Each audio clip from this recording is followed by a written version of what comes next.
With us just being a couple of weeks away from testing ahead of the 2022 Formula 1 season, I thought it would be fun to have a look at the constructors going into the new season and predicting where they will be come the end of the campaign.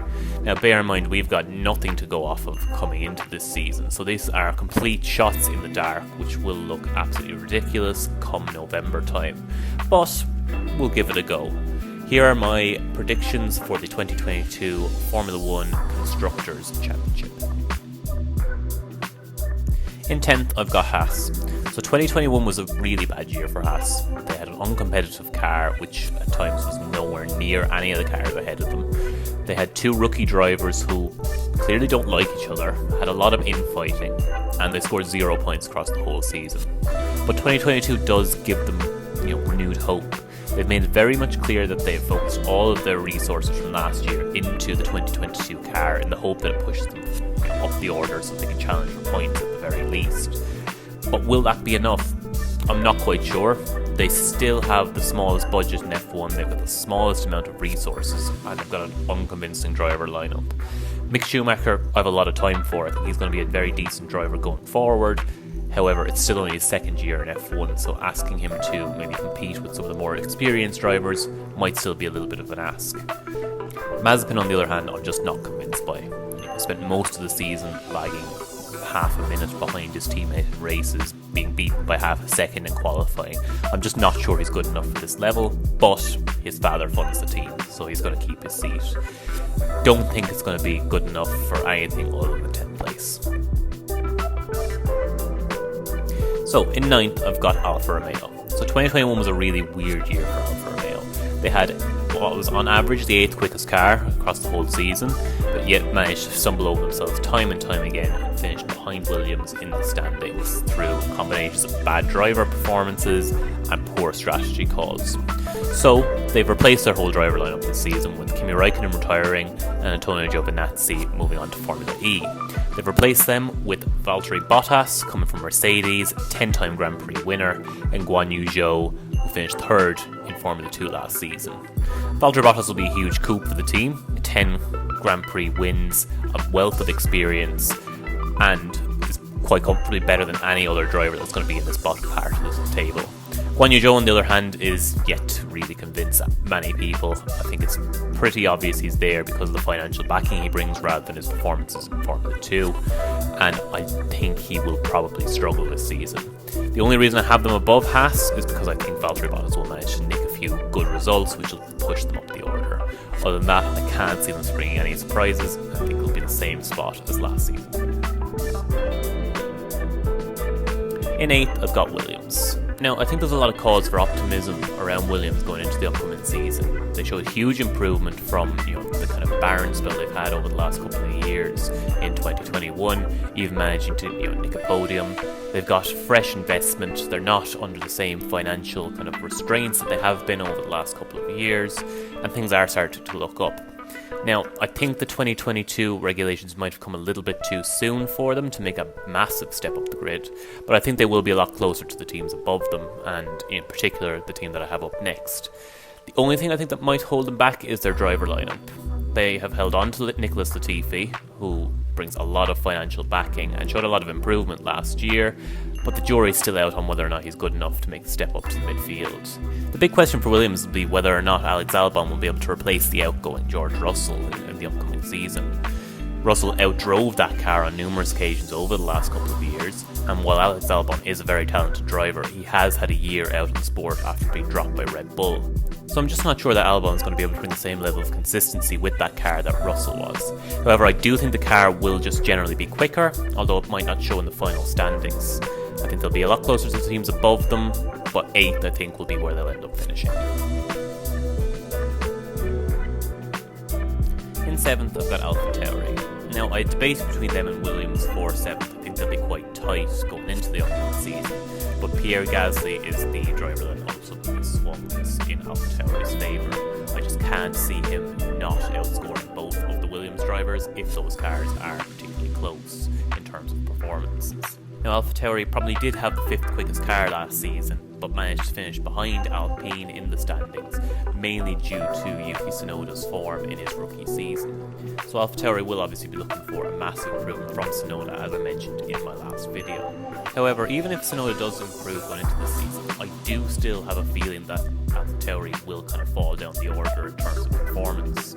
I think that Red Bull, as I will mention later on, will probably feel the effects of their own title fight from last season, and that may have a knock-on effect on AlphaTauri going forward. As well as that, they will have the future of Pierre Gasly clouding their season, so I do think it will ultimately lead to a drop in the standings.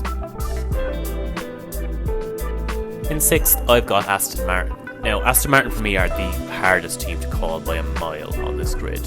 I could see them having an absolute shocker and being fighting with the Alfa Romeos and the Haas's, or I could see them absolutely nailing it and ending up with the Ferraris and the Mercedes. I really don't know, hence why I have them in 6th. It is a long-term project, bankrolled by Lawrence Stroll, his son Lance obviously being one of the drivers for the team, along with 4-time world champion Sebastian Vettel. It's incredibly difficult to see how this is actually going to go. It's obviously a huge project, and I think they have big ambitions going forward.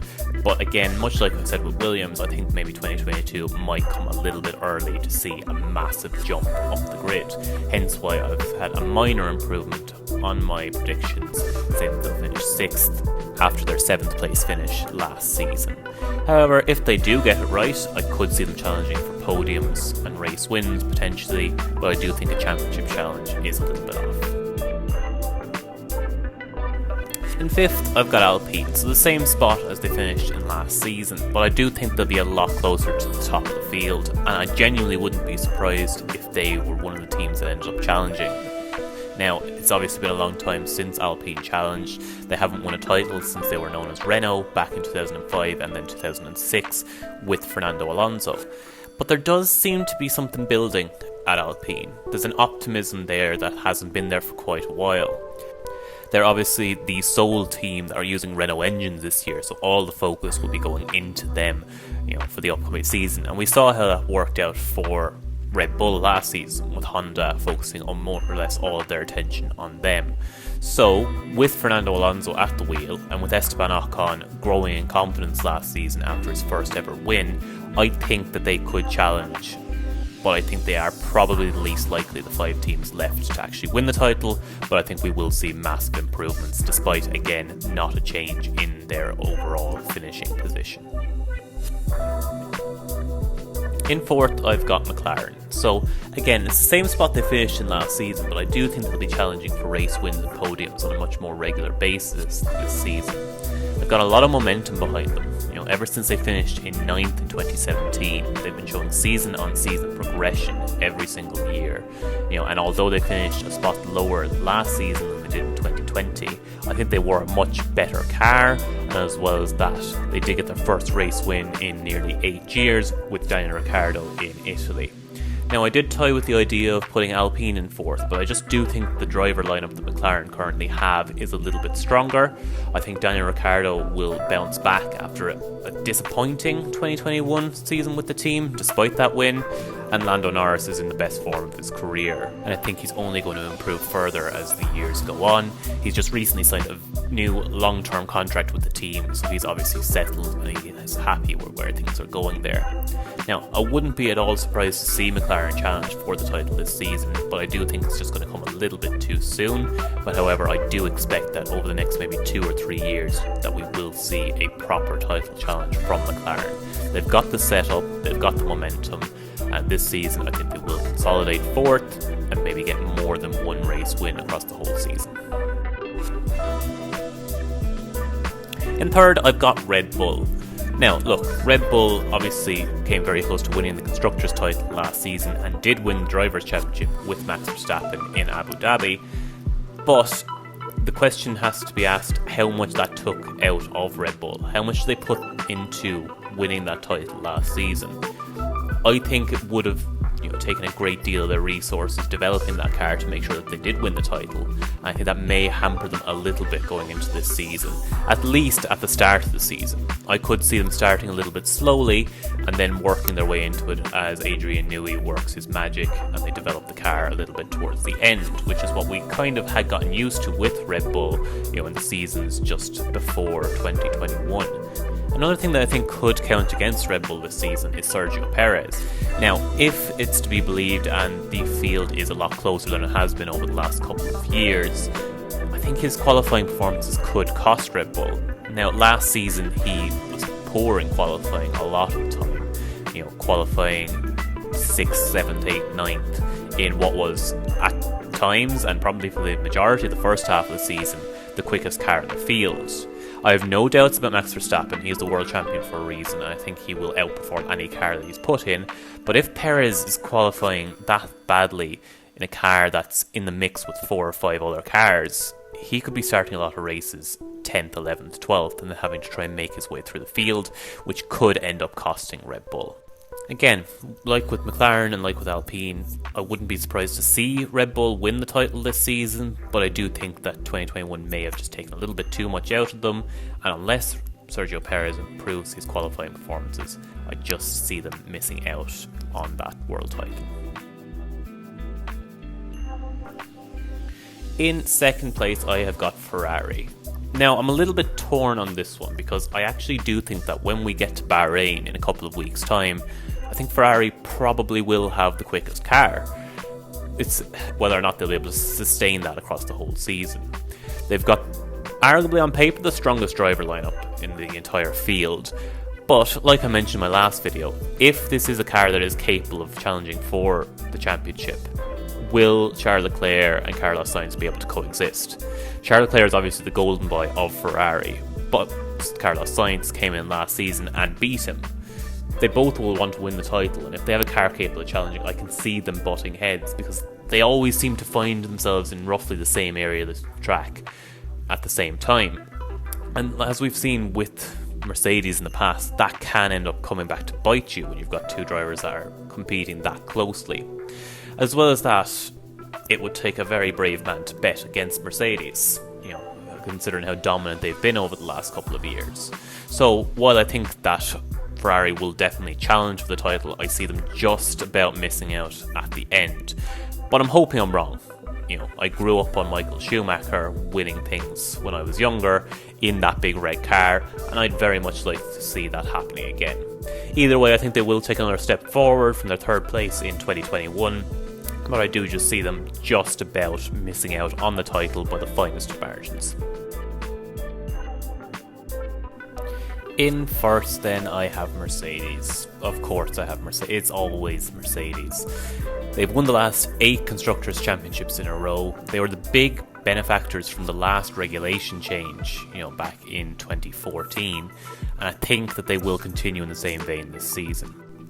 They've got a slightly different driver lineup this time around, with George Russell replacing Valtteri Bottas ahead of the upcoming season, and Lewis Hamilton is in fact returning for the 2022 season after there was some doubts after how last season ended up. I just can't look past their consistency. Like I mentioned earlier, I think Ferrari will go into the season with the quickest car, but I don't think Mercedes will be too far behind, and I just fancy them to outdevelop Ferrari as they have done in the past.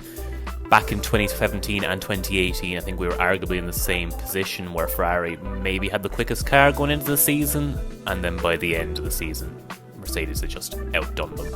I think that'll happen again. I think Lewis Hamilton will come back hungrier than ever for his 8th world title, and he's been joined by what is a new proposition for him in George Russell. George Russell is a young driver who's very hungry. He's shown immense potential over the last couple of years.